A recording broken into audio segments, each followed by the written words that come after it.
حضرت عمر رضی الله عنه خو ډیر جلالی کس دی. یو وخت د محمد رسول الله په خدمت کې حاضر شو چې کله د ده کور ته رالی د محمد رسول الله د بیبیانو یو څه اواز په زوره دی لنه محمد رسول الله سره خبره روانه ده، د نفقې خبره روانه ده. چې کله دروازه وټکېده د حضرت عمر له غږ څخه یې واورېدل چې د دروازې و مخ ته عمر ولاړ دی.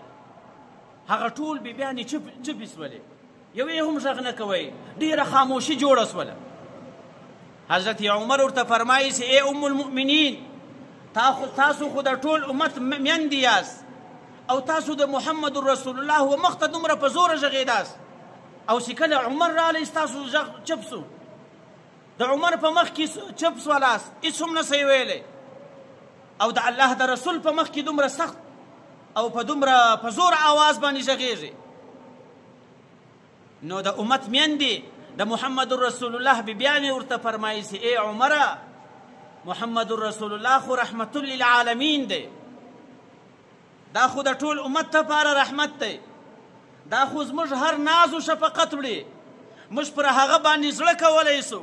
د هغه خو زړه نرم ده، د هغه خو د مزاج لخوا نرم ده، نو موږ زړه کولی سو چې د خپل ناز پر ده باندې وکړو، دته خبره په زوره باندې کولی سو. لیکن ای عمره ته خو سخت مزاجه سړی، ستا په مخ کې ځکه موږ چپ سو، محمد رسول الله خو د ټول امت لپاره رحمت ده، نو ځکه موږ خپل فریاد و ده ته بیانولی سو.